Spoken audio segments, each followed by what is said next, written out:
Oh, ba-da-doo-doo. Oh, oh, doo-doo, wee-ba-doo-doo. Oh, she's so techie. She's so techie.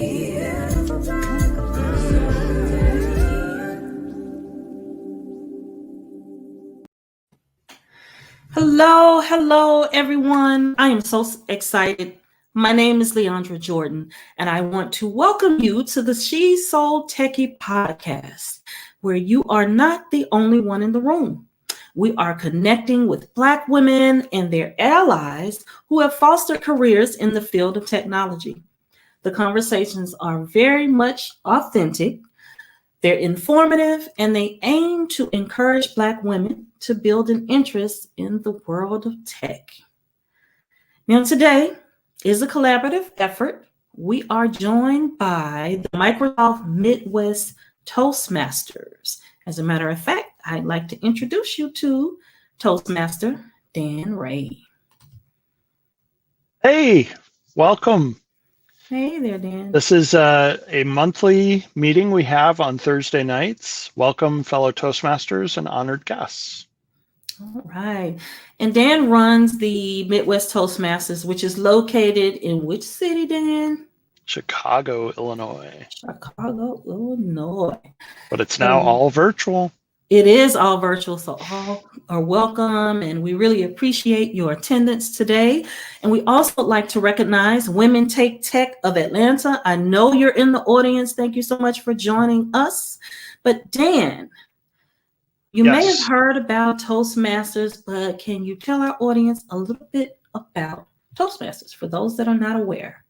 Sure. So Toastmasters is an organization focused on leadership, networking, the kind of networking that introduces you to different people, and public speaking. Many people think about it from a public speaking perspective, but it really has those other two aspects to the opportunities that it provides you. Yeah, and it gives me a place to say my ums and ahs. Where among my peers, where I get positive feedback and coaching.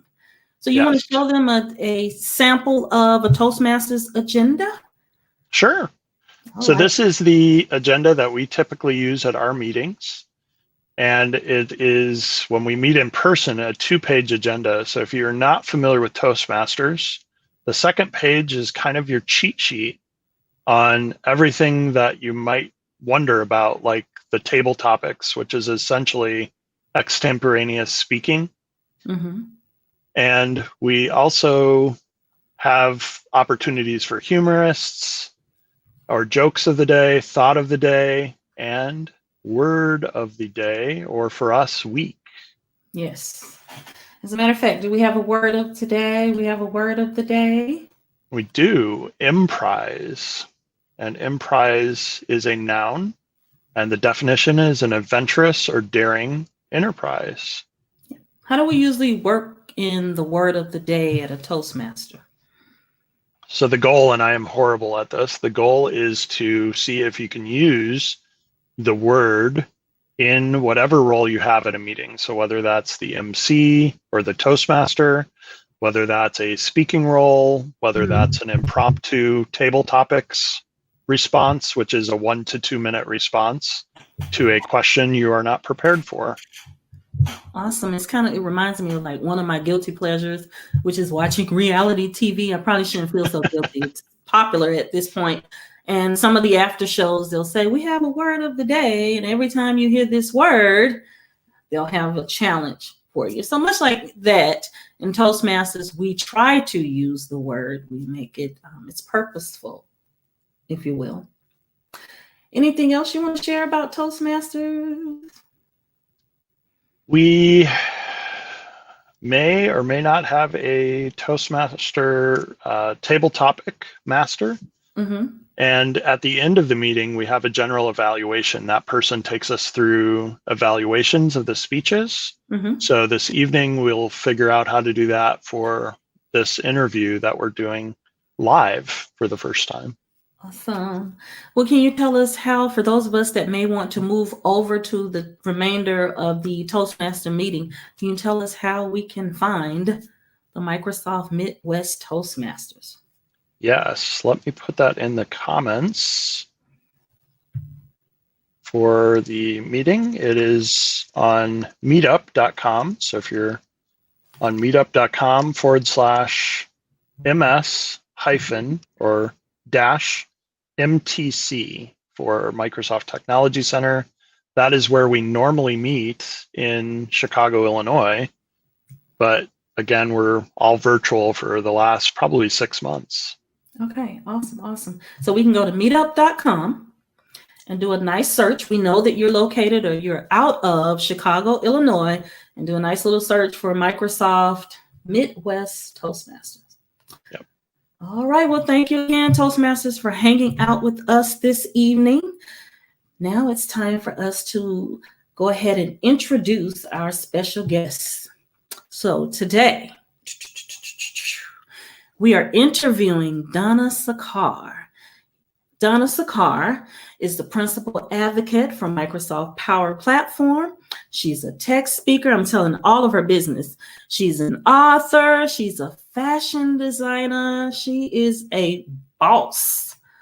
Dona.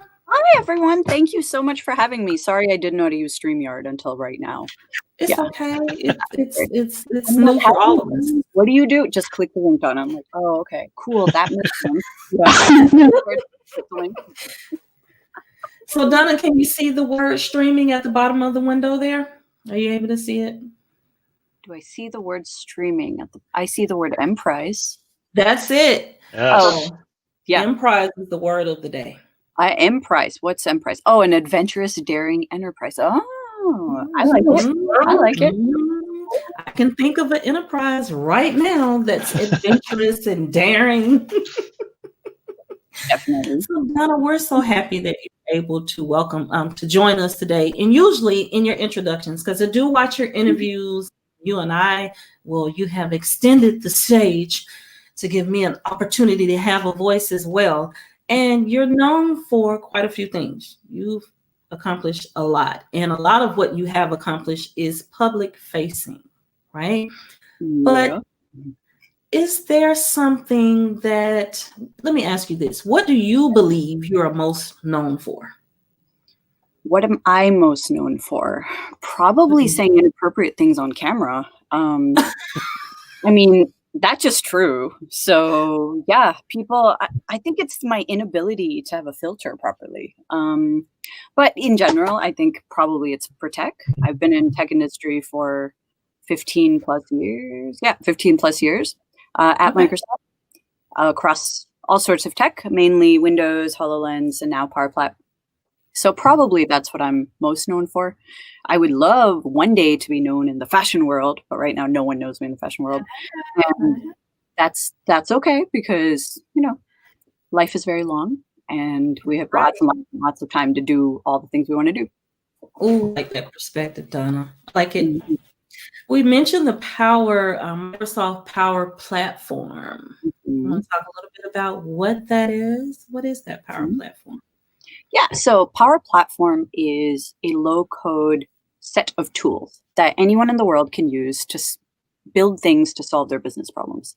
So imagine that you are running a small business of some sort. I'm running a small business. It's right now in this room, so very small business. But business owners have all kinds of things, needs. Like they need apps to track inventory. They need automation to respond to customers. They need chatbots to do customer service when they're not able to handle all those questions themselves. They need data visualizations to look at sales numbers or projections or that kind of thing.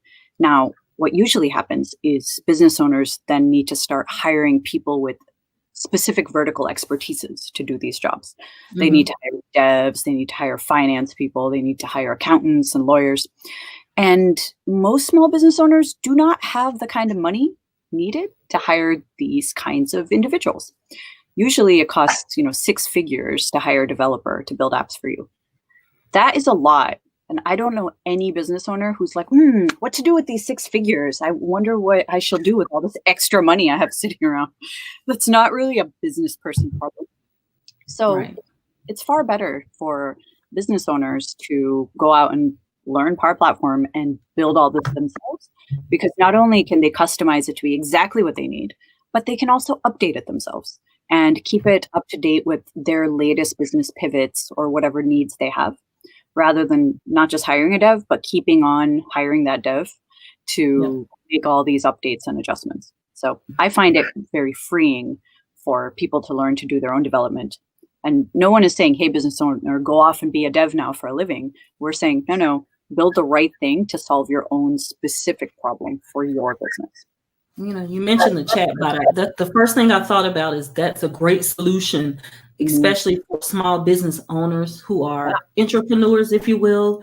Yes, we're working 9 to 5. We're working another job, but we also want to start our own business, right? Sometimes it's from the inside out or something that has nothing to do with our workplace. And I can just imagine using a chat bot to assist you with running that business when you're just not available on a certain time frame.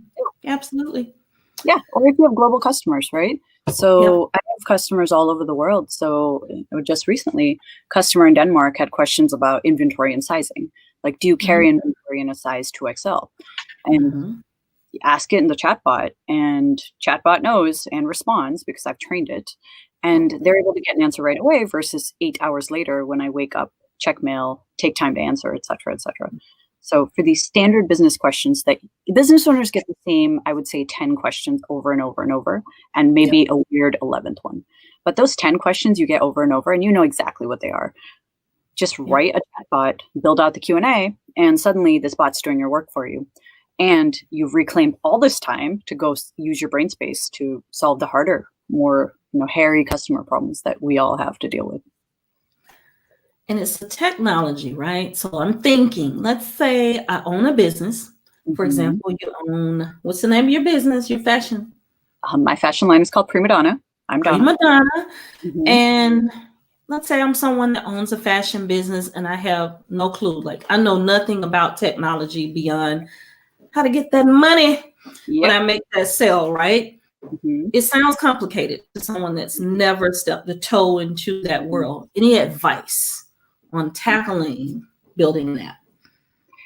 I would say first, there's 3 things. And let's just start with the hardest part of all, which is the worst enemy you have is you up here.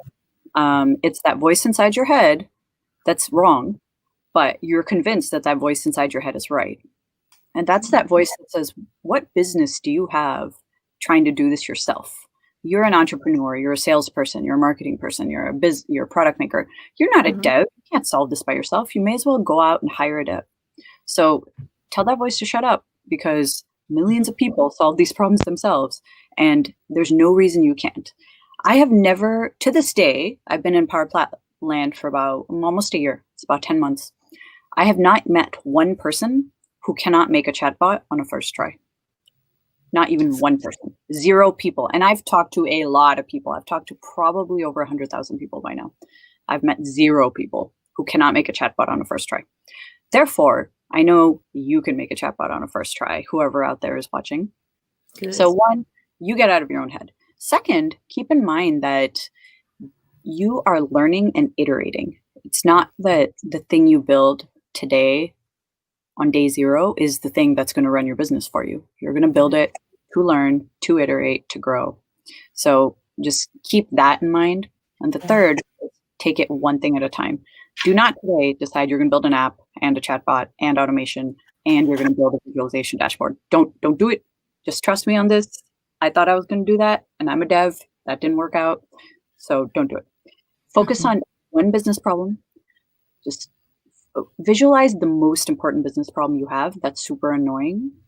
Like mine was inventory management. My business is a line of statement clothing that's luxury and ethically made.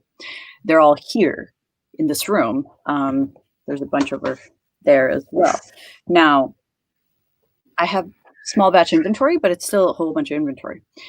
someone will ask, hey, Donna, do you have that blue one in a size 8? And I'll say, so I have to run down the stairs, go over here, look in the closet. Do I have an 8? Do I have an 8? Or maybe it's over here. Do I have an 8? Do I have an 8? Go look in the garage. And if I don't, go run back upstairs. No. This takes like 20 minutes. Right. Or I can photograph each one and track how much inventory I have in a Power App. And when someone asks, I consult my Power App and say, yep, I have it in stock. Or if I don't have it in stock, then I'm able to know right away to update the inventory because people keep asking about it. So that's like a super, super easy way to start. And if you want to start today, there's a tutorial out there that does exactly this, which is you track inventory in an Excel spreadsheet and you make a Power App out of it. And Leandra actually has given this tutorial to a few numbers of talks or a few numbers of audiences. And people love this talk, right? They love it. Yes. They love it. So, and I thought it would be complicated, but you're right. Donna motivated me and she's told me about the tutorial, and I decided to take a look at it and reverse engineer it and make it my own. So it is definitely it is possible. Very little coding. Very little coding. Exactly. Now we mentioned the Power Platform, right? And that you are the principal advocate. Didn't you take on a new group recently? Yeah. So my scope expanded just a few weeks ago.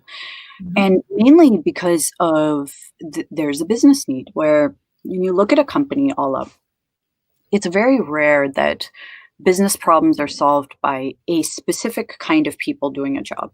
So for example, imagine your finance team needs to build an app to track headcount of this year's interns, right? This is a common thing for anybody who has to track this year's interns. What happen in companies that are less efficient is someone in finance would call someone in IT and say, hey, do you have any devs who have free time? And IT says, no, we have no free time until the year 2028. And finance would say, well, that sucked. Or if someone on the dev team said, yeah, we can make some room for you. What do you want? They're like, oh, we didn't need an app that tracks interns. So the dev would make an app, send it back to finance. Finance would say, we have no idea how to use this app. Then finance would just use an Excel spreadsheet the way they always have. This happens all the time. I've watched it happen at Microsoft. I watched it happen in so many companies all the time. But instead, we are recommending that businesses create this concept of a fusion dev team. So a fusion dev team are people from business units like HR, legal, finance, operations, who have business problems to solve. And people from a dev team or an IT team, and someone from actual IT. So how this would work is finance person, dev person get together, sketch out the business problem. Business person brings the problem. Hey, we want to track finance and we want to track interns all over the company and figure out like which orgs have enough budget and headcount to support interns. Cool.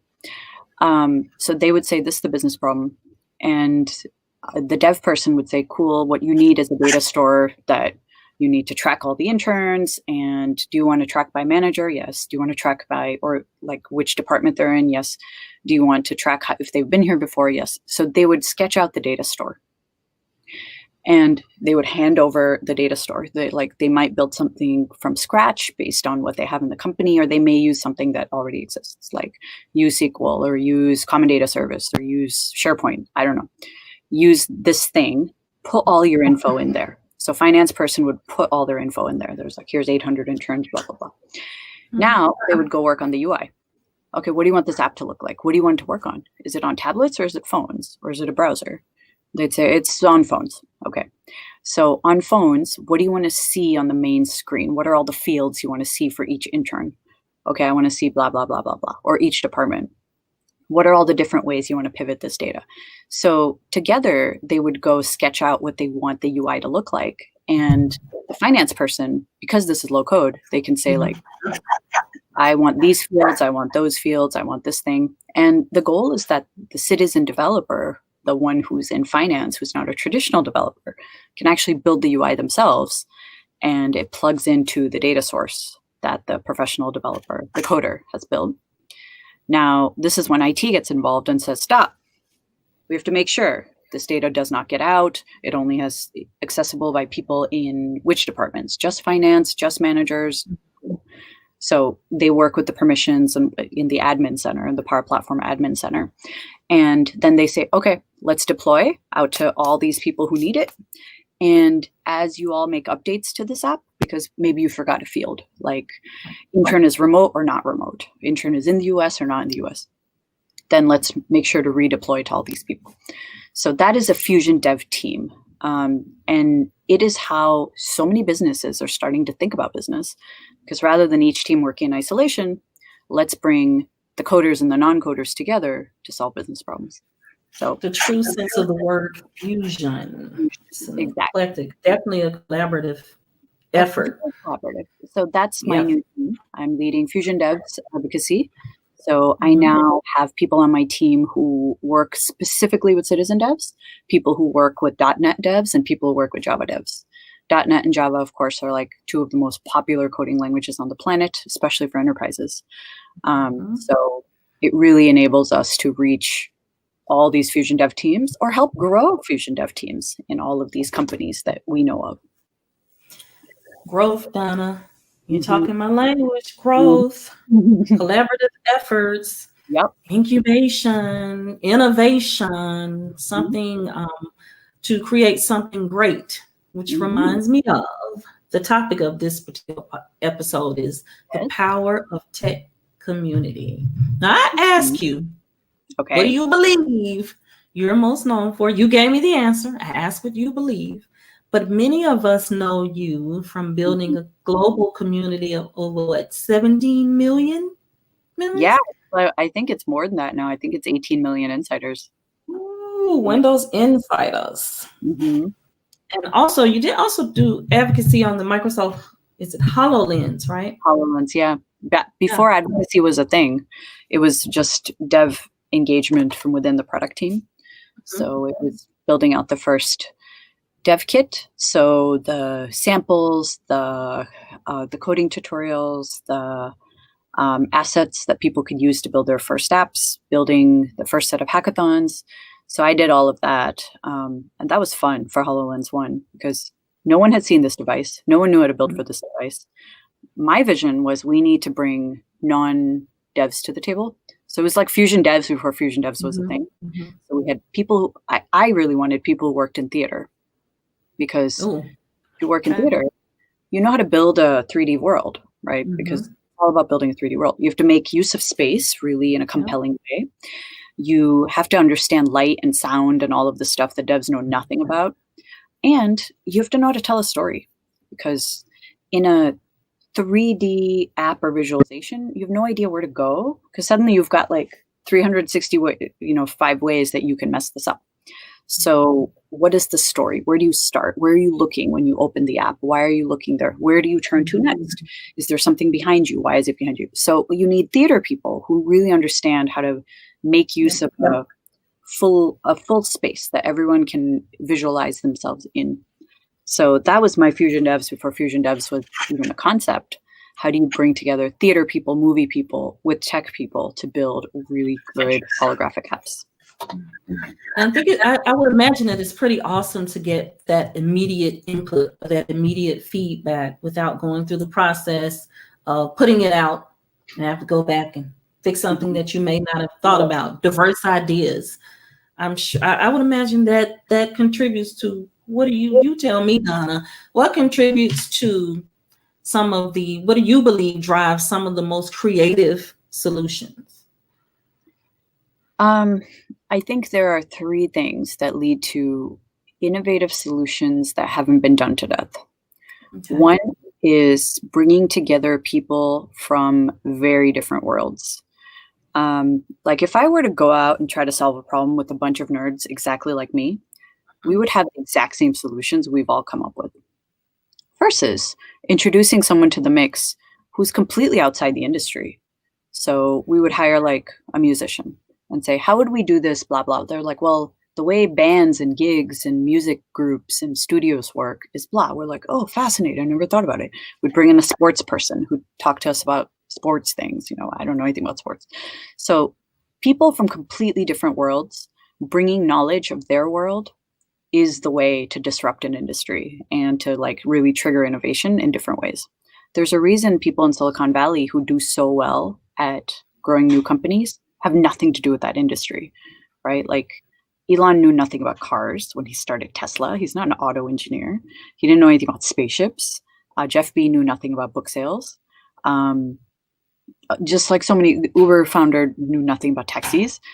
They all come from outside the industry because they don't go into it with the preconceived notions of this is how it's done. They come in with, here's a problem to consumers. How am I going to solve it?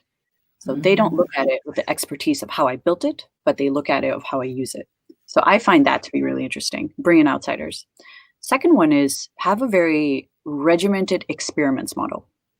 So I often, especially when working on a new project, do this thing called 100 bad ideas.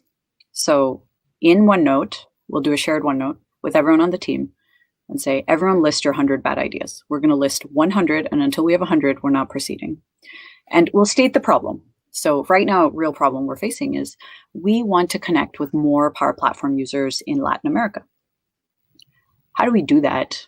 I don't speak Spanish. My team doesn't speak Spanish. We're doomed. We can't hire because everything's on a hiring freeze. Now what? Okay, so let's open the OneNote and put in 100 bad ideas. And as the leader, it is your job to come up with the worst idea, not the best idea. You should have the worst ideas, because once you unlock bad ideas, everyone else will unlock their bad ideas, and eventually their good ideas. So my bad idea was we hijack a cruise ship from Alaska, because there's a bunch of ones docked over there. I'm like, they're not doing anything. So let's just get one, just charter it, go down the West Coast, dock up at Chile, and let's just go see what's up. People are like, this is your idea? I'm like, it's going to work. They're like, we're going to go to jail. I'm like, who's going to? Like, this is a horrible idea. I'm like, fine, your turn. Okay. I have lots of bad ideas. I'm like, you want to hear bad ideas? I have lots of them. I have years of experience of bad ideas. So 100 bad ideas. Someone's like, how about we reach out to universities and try to connect with their marketing and economics teams? I'm like, see, there's a good idea. So come up with 100 bad ideas and then choose like 25 that seem not stupid. Go after them. Run the experiment. Run a 3-month experiment. See what's going to work, what's not going to work. But don't get all hung up on, we need to figure out the perfect thing to do and do it. You don't know what that is until you throw 100 bad ideas down and really identify the ones people want to do as experiments because they think it has potential. So that's 2. 1, bring people from outside. 2, have 100 bad ideas. 3, have people work on a thing that they want to learn about. So not what they're an expert in, but what they want to learn about, because they will do the research. They will go out and work extra. They will go, like really stretch their brains to go and solve that problem in the best way possible, versus having them work on a thing that they're already kind of know how to do. Then they're just going to do it how they did it last time. So work on a thing you want to learn, not a thing you're good at. So those are my 3 innovation hacks. And they work all the time. Like on Fusion Dev's team, we're trying to figure out, how do we create content for Fusion Devs? So we're all like 100 bad ideas mode. There's so many bad ideas that I can introduce to this field. So many. CEOs are like, never talk to my company, please. We're like, yeah, okay. I love it. Dan is jotting it down. Did you get it, Dan? 100 bad ideas. I did. I like how Dan is like, no one's asking Dan anything. Yeah. Dan, do you have a particular approach to, sparking creativity in a team? You're part of the Surface team, right? Yes. Yeah. So I did some hacks on our Surface devices for the hackathon week. And one thing that I had come up with before was Toastmasters in the past was a completely manual process. Donna, you'll enjoy this. They gave you this book that you were supposed to hand to somebody else, and they were supposed to handwrite your evaluation and hand it back to you. No. And So my hack was, why not use a Microsoft form that I can send to the evaluator and get all that digitally? Because the first thing I did, I don't know where my manual is with these 10 evaluations. Oh no. And they're still doing that up till 2 years ago. Now they've got some of that online. But this was 5 years ago when we formed the Microsoft Midwest Toastmasters. We put all of our evaluations online in Microsoft Forms. Yay. That is so good. Oh my God, a manual though. I almost died. I saw the look on your face. Yeah, I'm like, and this is at Microsoft, people. Like, this is not in outer Mongolia. This is here in the Midwest, surrounded by tech people. Are like, you know what we need here? A manual. I'm like, what do you? Stop. I can't even. When I hear these things, I just start getting like anxious bubbles. I'm like, oh no, this is bad, problems. I'm so glad. How I genuine that is, though. I think about individuals that have painted a picture of the tech industry, right? Yep. And some individuals may pique an interest in tech, but they don't know where to begin. They may have imposter syndrome where they feel as though there's no place for me. And there's definitely an underserved and under-recognized segment of a group of intelligent people that we're just not tapping into. You want to give us some thought on that, Donna? Oh my God, you guys, I can talk about this all day. This is, what's driving me crazy right now? Lots of things, of course, but this is actually making me insane. So we have the highest unemployment since the Great Depression right now, right? It's like 17% unemployment or something. It's obscene. On the other hand, we've got the biggest skills gap in the history of the world. So by the year 2025, LinkedIn just did this math. There's going to be 150 million vacant tech jobs. Vacant, meaning they're going to have like, please come join my company signs. And these companies, they're already suffering. Like right now, we just checked. There's 8,000 Power Apps developer jobs open in the US. Just in the US that I know of, 8,000 that they happen to post on LinkedIn. It's the only reason. If they didn't post on LinkedIn, there's probably way more. 8,000. And these recruiters reach out all the time. They're like, do you know anyone who could take this job, Donna? I require 1 year of experience and they should speak English. I'm like, these are your requirements? They're like, yeah. I said, yeah, I know so many freaking people. They're like, no one is skilled.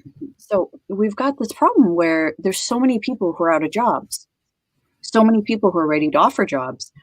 These problems can solve each other, but there's a whole upskilling gap where people without jobs need to get skilled. Just learn like basic Power Apps, basic PVA, Power Virtual Agents, basic SharePoint, basic Teams. Teams is a very important thing to learn right now. And once you learn this, you can go apply for this job. You don't need to know all of them. You need to know enough that you understand whether you can do this job or not. You learn on the job, you grow on the job. And it's just one of those things that is so obvious, but it is so hard to skill adults. Right? I'm sure all of you is. Yeah. Adults. Nah, it's just, I can't be skilled. It's impossible. It's too late. I'm 21, so I'm old. I've heard that. Yeah. I heard from a 21-year-old the other day. I'm not lying. I wish I was lying. I'm 21. I'm too old to learn this. And I'm like, I don't know what to do with them. I'm like, what am I going to do? Do you believe that that's a challenge that we're going to face with the upcoming generation? And if so, how do we tackle that? How do we get them interested? Well, first we have to teach, I believe we have to teach app development from when people are like small children. So here's a parallel example. We all learn to write when we're like, what, 4, 3? I don't have any kids, but we learn to write. And even though nobody is an author, it's not like everybody in the world goes and becomes an author just because you learn to write. You fundamentally know you're going to use writing skills no matter what job you do. And if you know how to write kind of decent, you're seen as having this amazing superpower. People are like, oh, you're so good at writing. You should have a blog, or, you should write books, or you should do this, or you should do that. And what's crazy to me is we need to teach computer science, the way we teach writing, that's my husband yelling, the way we teach writing or we teach foreign language or anything like that, right? Where I get it, like it's hard to teach when you're young, but we don't call it computer science. We should call it like building cool stuff. And we have to teach it from when it's young, and we have to make it mandatory. None of this, oh, you can opt out if you don't like it. I don't care if you don't like it. You learn to write. Imagine a 10-year-old saying, I don't like to read or write. Oh, you don't have to take English anymore. Just imagine that conversation. Right. It would never happen, right? It's like, that's nice. You're taking it anyway.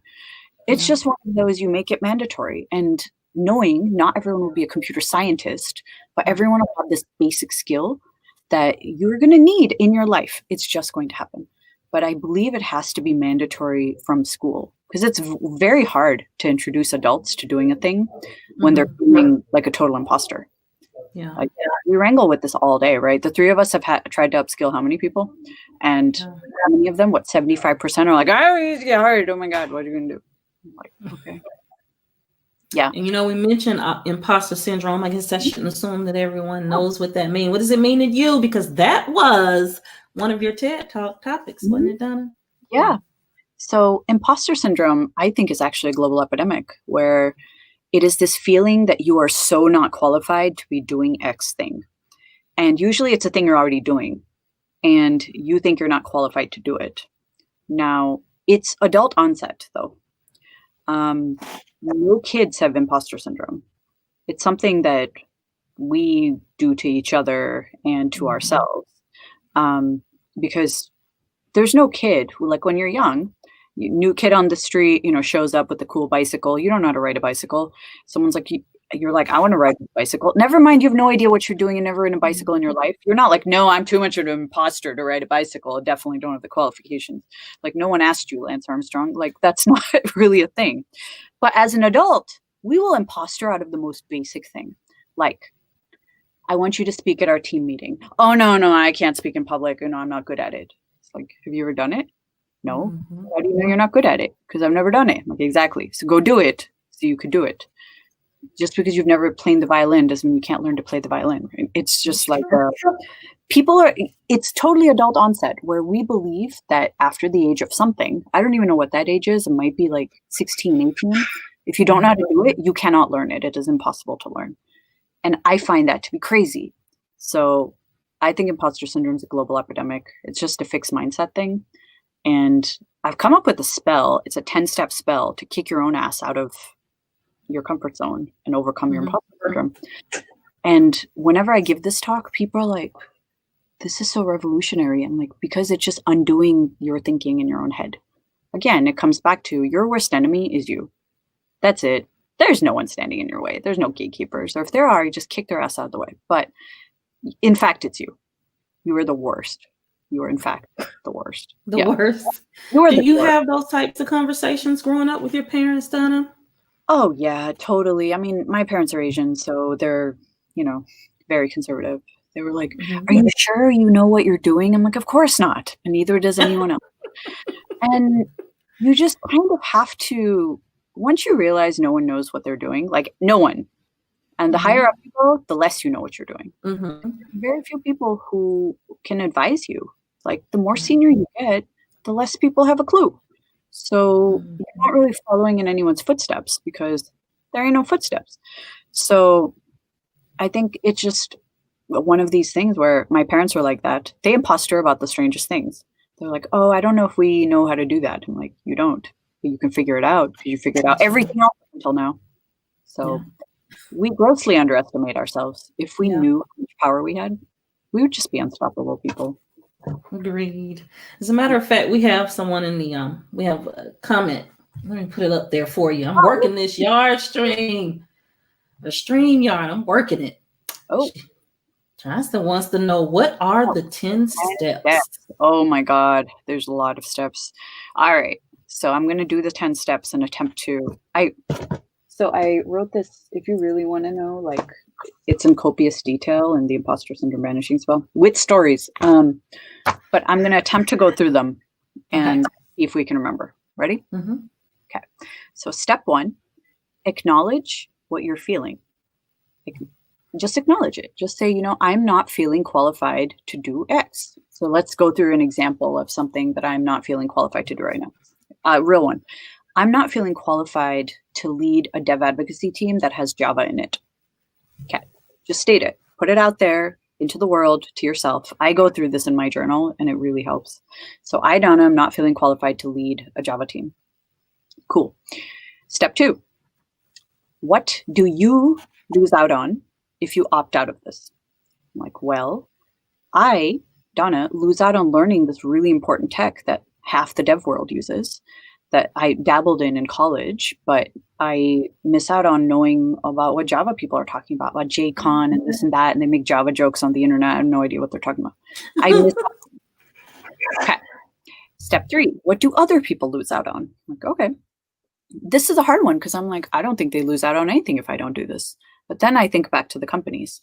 How many companies are there where there are people who are experts in Power, experts in .NET, experts in Java? They don't know how to talk to each other to solve business problems. So if I can understand all 3 of these worlds, Power, Java, and .NET, I'll be able to talk to these teams in a very, very authentic way of like, here is what each of you can be doing and bringing to the table. So I'll be able to serve my customers better if I really do understand Java. Okay. Step 4. What out of the impostering you're doing, which part are you actually kind of good at? So list them out in steps. So I, Donna, don't feel qualified to advocate for Java. All right. So which parts, let's break it into steps. Let's list what dev advocacy is about. 1, understand the tech. Cool. 2, make content that shows off the tech. Okay. 3, deliver that content to audiences. 4, document that content. Okay. So what is the part that I'm impostering about? Is it that I cannot understand the tech? I'm like, no, I can understand the tech. I can understand most tech and go read it, learn it. It's an object-oriented language. I know C++. I'll be fine. Is it creating content? I'm like, nah, I think I can figure out Java content. I could probably build a Java app in like a week if I really focus. Is it delivering the content? Yes. I am scared as shit of going and delivering a Java app to a bunch of Java experts when I myself am not a Java expert. Yep, that's what I'm impostering about. So when you debug, you find the line item where your bug is. You're like, my entire app is not broken. There's a line that's broken that's causing my app to be broken. So once you identify exactly what you're impostering about, then you're like, what are you going to do about it? That's step 5. It's time to do something about it. I will now go build a unique Java app, right? It's probably going to interface with Power Apps in some way. So maybe I can build a Power App and build a Java connector because I don't think many people know how to do that. And this is a way that Java devs and Power Apps devs can work together in a company. That's a cool scenario. I can figure out how to do this. And I wouldn't be scared of delivering that because no one's done it. If they were going to do it, they would have done it by now. All right. So once I figure out what I'm going to do, then it's time to just seek advice from others who've done anything like this in the past, etc. And say, hey, X person, Python person, I'm working on a Java connector for Power Apps, and here are some questions I have. What was your first step? And, just seek out advice from people who've done similar things as you in the past. So that is step something. Then would be go do the experiment. So I would go out and build the Java connector Power App thing. Then would be building out a textable tribe of people. Like, who are other people who I can hang out with? And now I've built up enough confidence in myself that I can ask intelligent questions to a community, maybe have a textable tribe of people I could talk to. And a big part of this is having somebody in your corner who will really kick your ass. So this is someone who's like, I don't care if you're impostering, you're going to do it anyway. And if this person can sign you up for random things, it's even better. So I do this to people all the time. I'll say, hey, do you want to present Power Virtual Agents at a conference? They're like, I don't know anything about it. I'm like, cool, you have 3 months. And it's, I put your name down on the schedule. Then they'll be like, no, I can't do it. I'm not ready. I'm like, you'll be ready. Sure as hell, they're ready in 3 months. The fear of looking stupid is way greater than the fear of not being able to learn them. Mm-hmm. So I would have I can attest to that. Right? I would Yeah. have them sign me up for something. And then the last step is realize that you can learn anything and you just kind of go forth and do the thing. Even if you don't succeed, say I go and give this presentation, it's a disaster. It's a great story. It's still a better story than, yeah, I really wanted to learn Java and I didn't. That's not a good story. Instead, Right. right? That's a stupid story. It makes you Yeah. look dumb. Instead, the step of, hey, I went out and tried to learn Java. It did not work. No one do this. I'm going to go try this other thing. Right. That's a much better story. So sometimes you win, sometimes you learn. Either way, it's going to be a good story. So those are the sometimes you learn. I'm looking at the comments, Donna, and people just love to hear you speak. I am one of those individuals, and I'm like, it's not easy. It speaks to the fact that you built a community, and you have built community, and you're going for the next step of over 17 million people. That's not easy. And what's even tougher is to build that community and maintain it. And I think when you speak, we get it. Like, we're like, yeah, that's why she's able to maintain such an audience or interest in a particular service or product, or even in a concept like what you just shared with us. And it makes me think you're so polished at all times. Wow. What's your unicorn? What do we not know about Donna? What do you not know about Donna? Probably that I'm kind of a total mess all the time. Actually, you probably do know that. You know, I think people, they really overestimate how together other people have their shit and how not together you have your own shit, right? Like, I literally work out of a closet, right? This is where all my tech work happens. This is where my coding happens. It's where my seminars happen. It's where I have to record a keynote tomorrow morning at 7 a.m. It's going to happen here.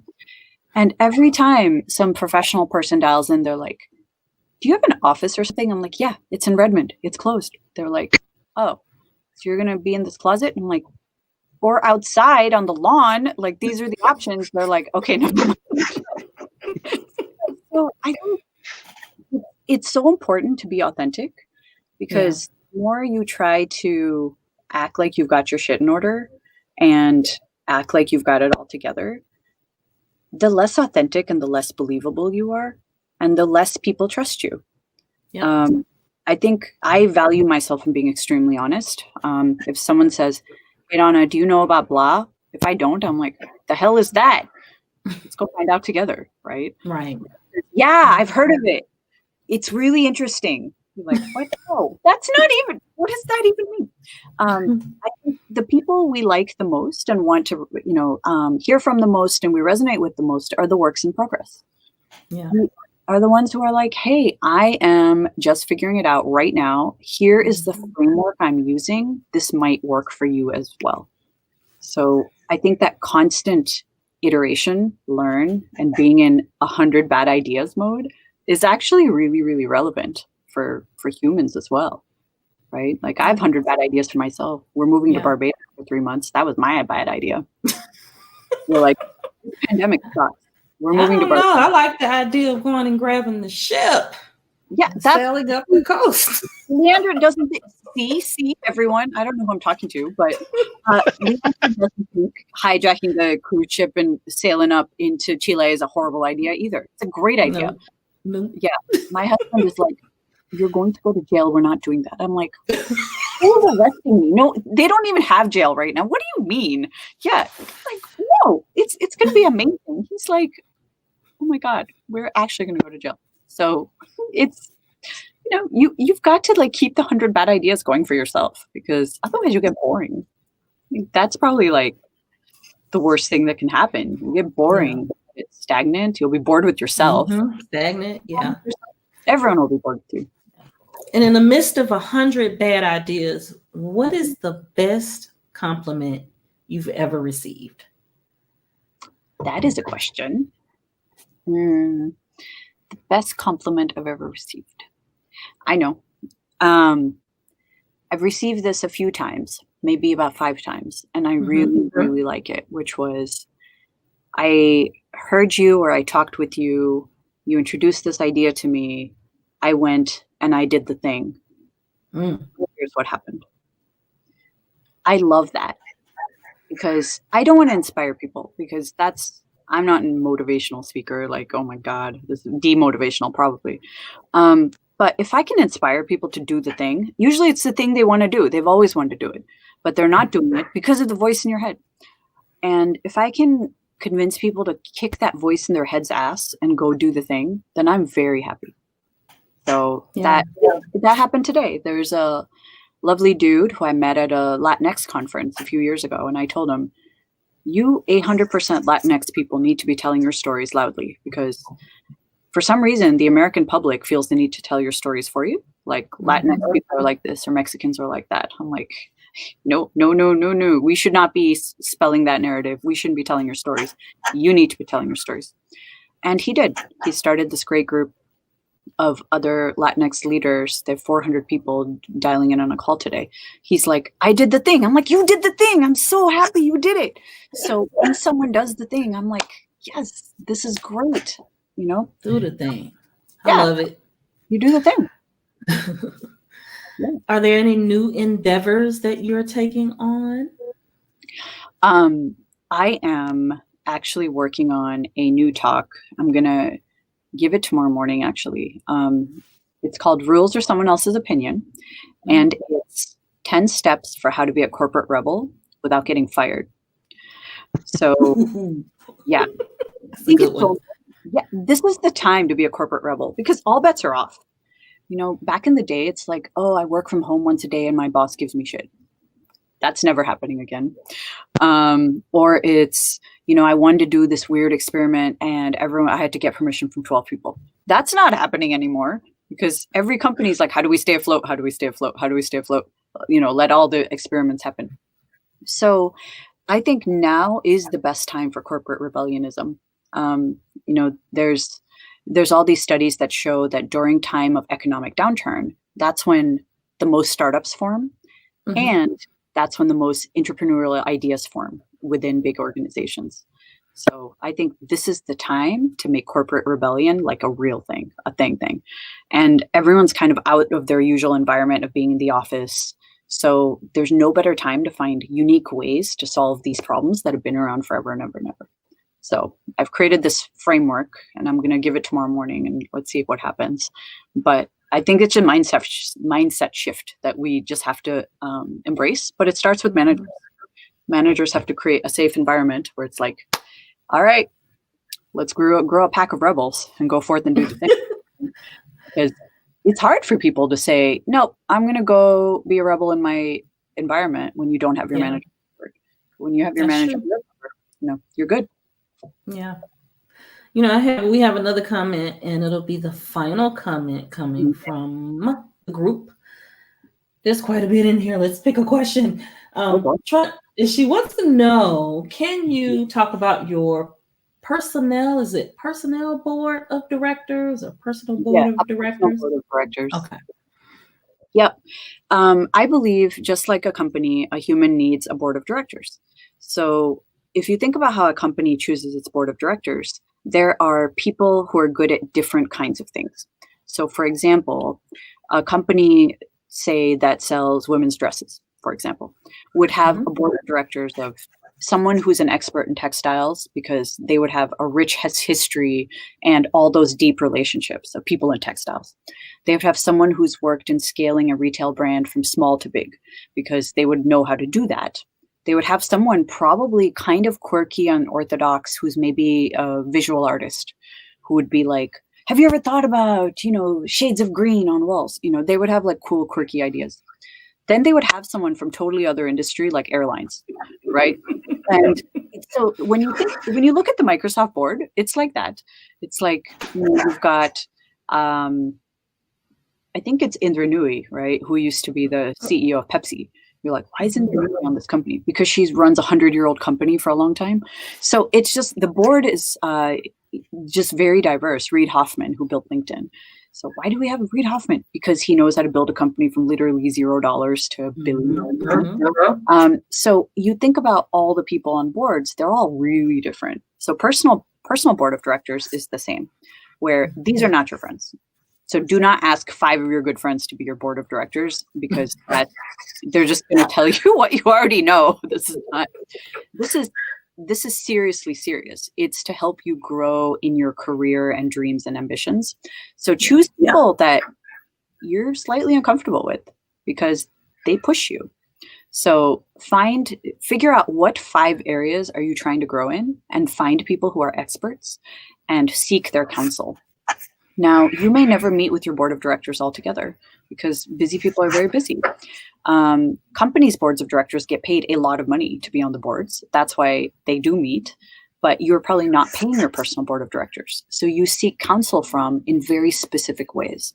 So for example, if I, Donna, wanted to become a Java expert, wanted to be better at leading big teams, wanted to be better at public speaking, maybe wanted to learn to, I don't know, sell things, then I would find people who have done that thing and seek counsel from one-on-one with them and say, in the next 5 years, my goal is to be able to, give a talk to 50,000 people on the topic of Java. All right, cool. Java expert, what are some key gaps you see in the market today that we should be filling? How can I be a thought leader? What are some conferences that I should speak at to build up my creds? What are some areas that you've long seen ignored? How can I get on the Java API approval board? So that would be one thing. Another would be, I would go seek out a theater person and say, you know how to work a stage. So I would love advice on how to work a stage. How do you not stand behind the podium or in one place, or use your arms in a random way like I do? Because when I give a talk, it's like, what are you doing? Like, yeah. So don't do this. So they would know the right way to work a stage, because theater people are the experts. Don't ask like speaker coaches. Like, who cares about speaker coaches? Ask a theater person, ask a dance choreographer, because they know how to work a stage. I would go seek counsel from someone who's worked in sales. How do you go convince somebody to opt into this new language ecosystem who's a business decision maker, right? What does the conversation look like? So your personal board of directors should focus specifically on the skills you're looking to grow, and do not try to find a person that does more than one thing. Focus like a skill, a person, a different skill, different person, and give up this idea that you need to meet with them all together, because you're much better to have a deep one-on-one convo rather than try to get 5 pieces of advice. Yeah. Well, thank you for the advice, Don. I knew that it didn't matter what the topic was whenever I was able to get you to sit down and speak with us, that it would be informative as usual. It's informative. We appreciate it. Here on She's So Techie, we're all about pretty much providing a platform for Black women and encouraging them to get into tech. Some of them you may not meet. They may just be like me and other individuals in the comments that have seen you speak across the stage, in many different stages. What do you say to the person that you'll probably never meet in person, but you would like to motivate them? What would you say? I would say that first, there's 2 things. One, we need more diversity in tech from people who do not look like me or Dan. No offense to me or Dan. We just don't. I mean, it's very good to keep having these folks show up and help, etc. But that is not diversity. Neither one of us are diversity. And if people who look like me or Dan think we're diversity, we're not. We need people who have come from these completely different backgrounds with completely different points of view, because it's not just a good to do. It's just a basic business problem. We need to be creating tech for Black women.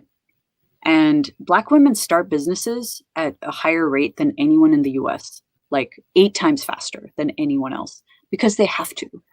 Because so many companies do not take a chance on Black women. So Black women are like, fine, I'll do it myself. So why, as an industry, aren't we creating tech for Black women to start their own businesses? The kinds of businesses that Black women want to start. Why aren't we funding and investing and learning and growing from that? So we need more diversity in tech so we can solve bigger problems. Otherwise, we're solving the same stupid, food delivery app problem over and over and over and over again. We're not solving new problems, and that is insulting. And the second thing is that we need diversity. Please stay in tech. Please take on bigger problems. If people are assholes to you, you get in touch with me because I am real good at taking down an asshole. I'm like an expert at asshole taking down, and I have no issue with it. So do reach out. I do want to meet people who are different than me, and I love a good asshole shakedown. Like, oh no, we don't. And the second thing is go tackle big problems and tackle problems for people like you. Don't try to go follow and emulate the path of like all the tech celebrities, because the reason you got into tech and the problems you're going to solve are so much better and so much bigger than all the problems that have already been solved in the past. Yeah.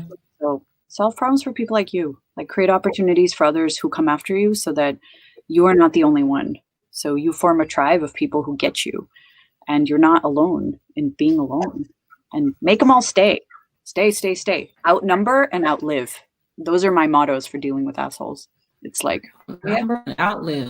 Thank you Outnumber for the and outlive. motivation. I appreciate. And by the way, Dan is an excellent ally. He's in step with your efforts as well. He's a really good friend of mine. My family have come to just love him because he's genuine. He doesn't think about it. He's kind of like you. He doesn't even think about it. He just does it, and it's the core of who he is. And speaking of the core, go ahead. No, Dan is legit and a half. Like, talk about hardcore ally. Dan allies like it is a team sport. He's like, I am allying so hard, and he's so good at it, and he does it seemingly effortlessly, though I know decades to learn to do it. Yeah. And speaking of the core of who you are, as we say in the Black community, it's much like soul food. It's the essence of who you are. It's comforting. It's welcoming. I have a question for both of you as we close out, both Donna and Dan. If you could be a spice, an ingredient, what would you be and why? Posh spice. Which one? Posh spice. Posh spice. Why posh spice, Donna? I don't know. She's like, I don't know. I don't know posh spice. Like Victoria Beckham. Like, do we know any other spice? I don't know. I've never been in a kitchen. What about you, Dan? Tackle it. I would have to pick a spice that has some kick, like cayenne. And the reason, I guess, goes back to Donna's point. Maybe I don't kick as much ass at work, and take names and get out there as much as I should. Awesome. Well, thank you. Again, thank you for joining us, Donna. Thank you to the Microsoft Midwest Toastmasters, and as well as those that are in the audience with your comments. We really appreciate you all. Thank you for supporting She's So Techie. And we are out. Bye.